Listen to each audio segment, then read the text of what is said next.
আছে, সমস্ত জিনিসের কলঙ্ক আছে, কিন্তু কোন রকমের কলঙ্ক তোমার শরীরে নাই।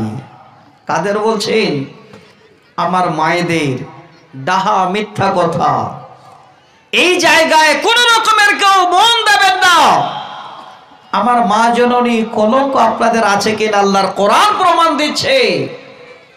একজন নবী, যিনি নবী দোয়া করলেন, আল্লাহ মৃত্যুটাও যেন হয় আমার মুসলমান অবস্থায়, মুসলিম অবস্থায় সুন্দর বলে একটা বার্তা দিয়ে গেছেন, এই দুনিয়াটা সুন্দর বলে দুনিয়া নিয়ে পাগল হয়ে থেকো না।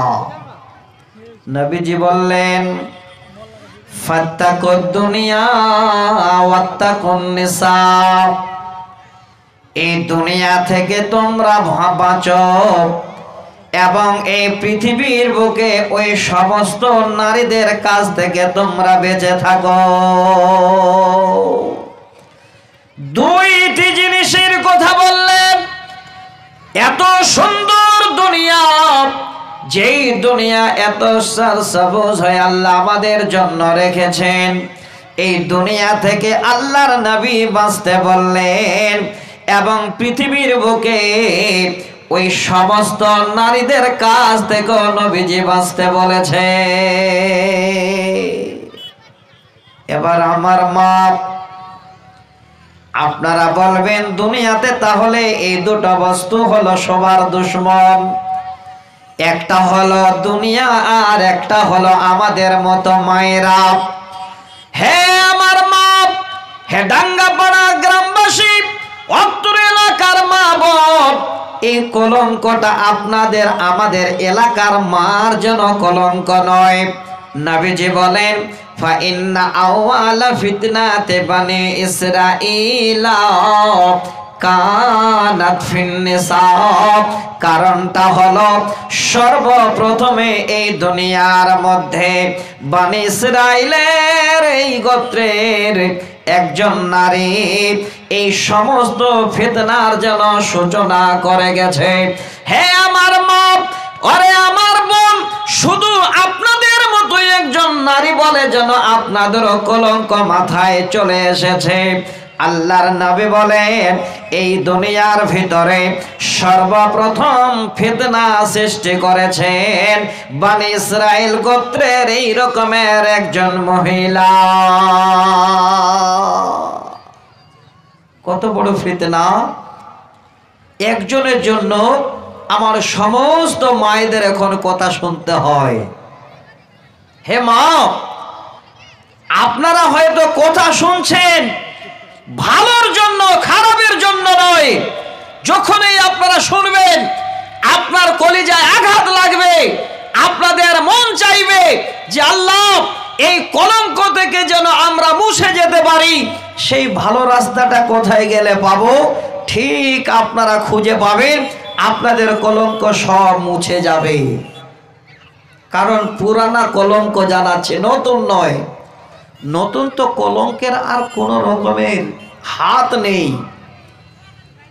এত কলঙ্ক দুনিয়াতে, এই কলঙ্কগুলো যদি আমরা বলতে যাই হয়তো বিশ্বাস হবে না। কিন্তু এমন একটা কিতাব, যেই কিতাবের ভিতরে কোন রকমের সন্দেহ নেই, সেই কিতাবের দলিল দিচ্ছি আপনাদের সামনে যে সত্যিতেই আপনাদের ফিতনা দুনিয়াতে ছিল কিনা। আল্লাহর কোরআন, আমার শেখ সাহেব আমার পূর্বে সেই সূরাটা পড়েছিলেন, আয়াত পড়েছিলেন। ওই সূরারে আমি 28 নম্বর আয়াতের একটু অংশ আপনাদের শোনাচ্ছি। অংশটা কেমন?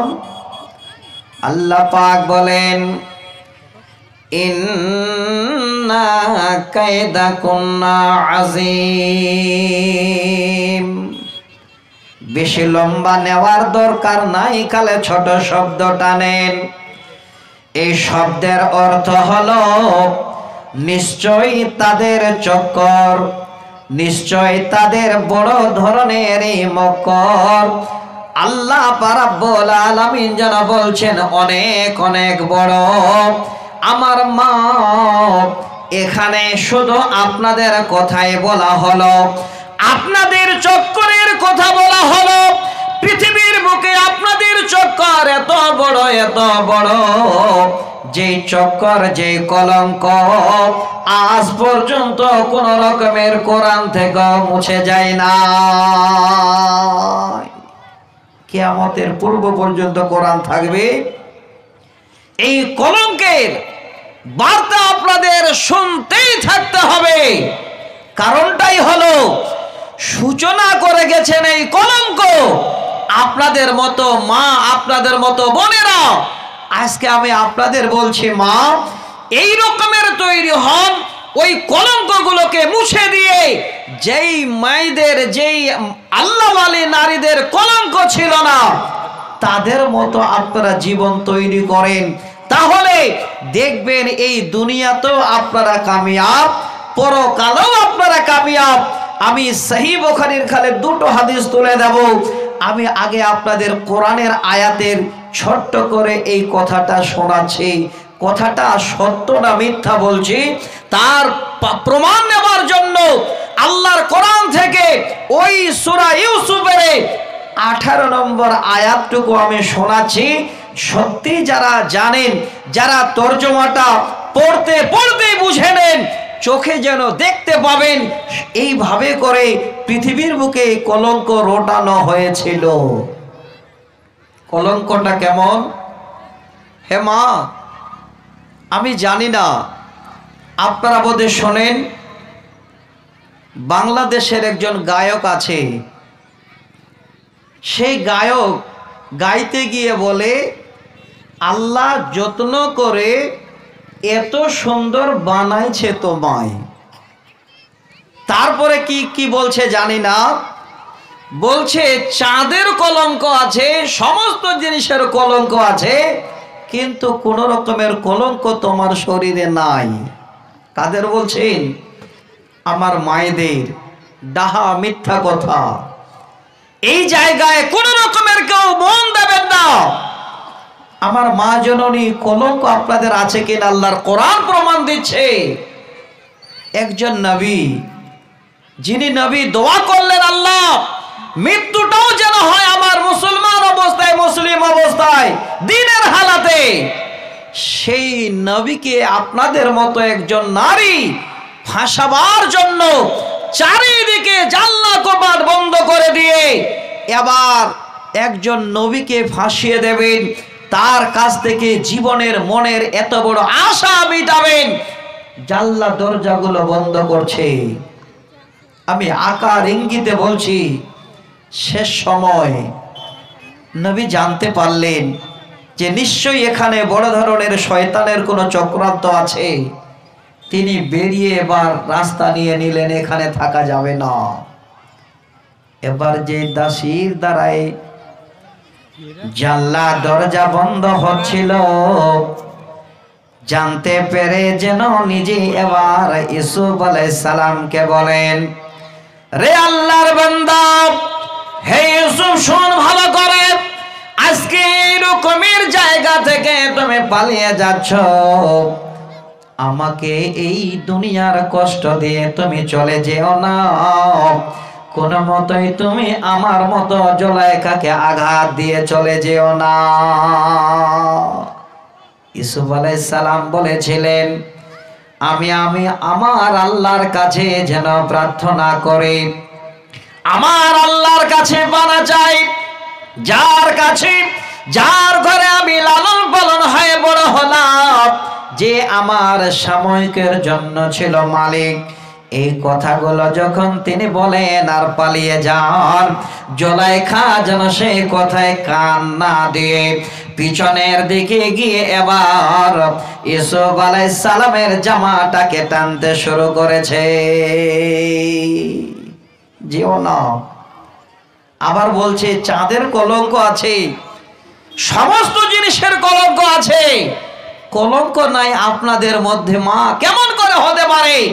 দেখেন কত বড় কলঙ্ক আপনাদের। এই কলঙ্কগুলোকে আজকে মিটিয়ে দিতে হবে। তার জন্য 4 থেকে 5টা বুখারীর হাদিস শোনাবো। আমার মা জননী কথা নয়, একটু ধৈর্য ধরেন।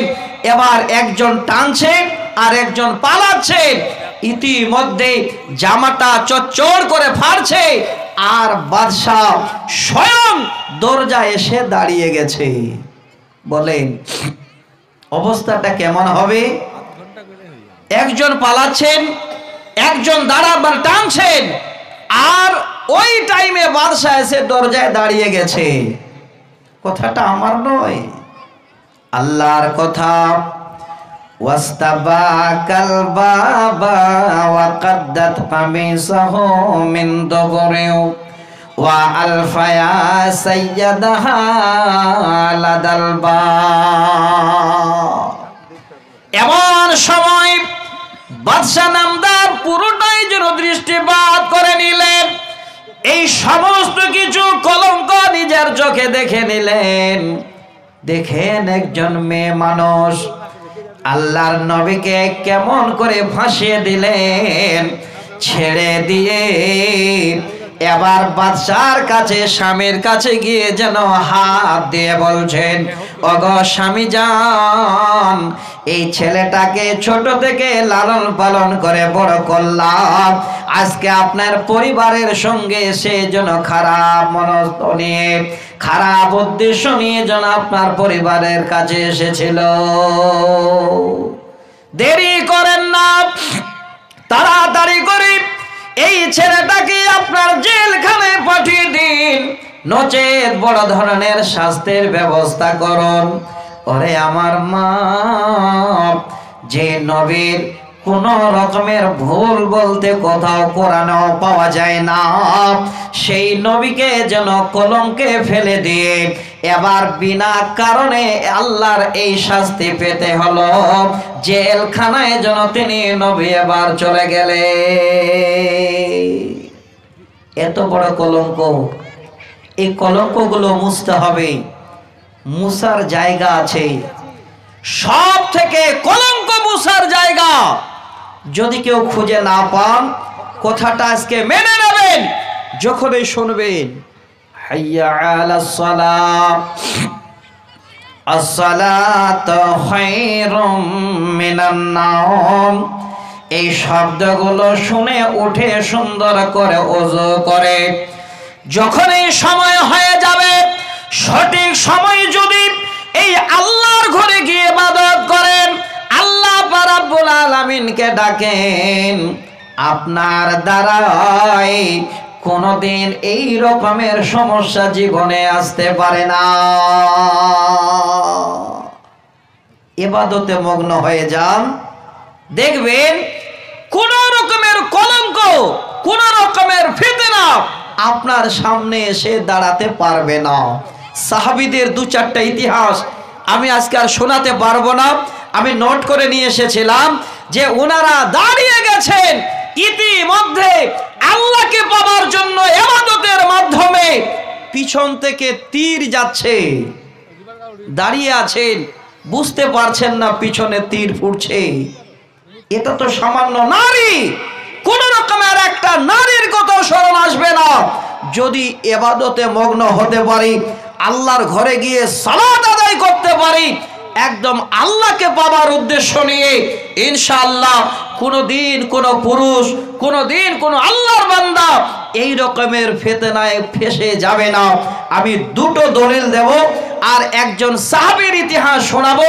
আমার মা জননী, আপনারা রাগ করবেন না, প্রথমে এই কথাটা আমি বললাম এই জন্যে যে আমি ঢুকতেই আপনাদের এই জালসায় তখনই দেখছি যে আমার বড় বড় মা বোনেরা মাথার চুল পেকে গেছে, উনারাও এবার দোকানে হাসতে হাসতে ঢুকছে। লজ্জা হয় না? হে মা, হে বোন, এই দোকানটা কি আপনার জন্য? এত সুন্দর একটা পরিবেশ, আপনাদের মতো মায়েরা যদি দোকানে ঢুকে যায় পুরো পরিবেশটা নোংরা হয়ে যাবে। তা আমি অনুরোধ করব, এই কলঙ্কগুলোকে মুছার জন্য আপনাদের একটু সচেতন হতে হবে। ইনশাআল্লাহ কলঙ্কগুলো আপনারা আস্তে আস্তে মুছে ফেলতে পারবেন। যদি বিশ্বাস না হয়, সহিহ বুখারীর একটা হাদিস শোনাচ্ছি, আমি আপনাদের কাছে আবার ঘুরে চলে আসবো, অসুবিধা নেই। কলঙ্ক মুছে ইহকাল এবং পরকাল যদি কেউ মঙ্গলময় করতে চান, তাহলে চলে যান যে আল্লাহ পাক রব্বুল আলামিন আমাদের সৃষ্টি করেছেন, আমাদের এই দুনিয়ায় পাঠিয়েছেন, সে আল্লাহ পাক রব্বুল আলামিনের জন্য আমরা হয়ে যাই। আল্লাহ আমাদের জন্য হয়ে যাবেন। একজন নারী, তিনি কে? পৃথিবীর বুকে যে ইসলামকে এত ভালোবেসে ফেলে যত রকমের মাল ধন সম্পদ যা কিছু ছিল বিনা স্বার্থে সব দিয়ে দিয়েছিলেন, তিনি হলেন আমাদের উম্মাহাতুল মুমিনিন হযরতে খাদিজাতুল কুবরা রাদিয়াল্লাহু তাআলা আনহা। তিনি সমস্ত কিছু দিয়ে দিয়েছিলেন, যার কলঙ্ক তো দূরের কথা, ইহকাল পরকাল মঙ্গলময়, সেটাও যেন আল্লাহর তরফ থেকে এই বার্তা দুনিয়া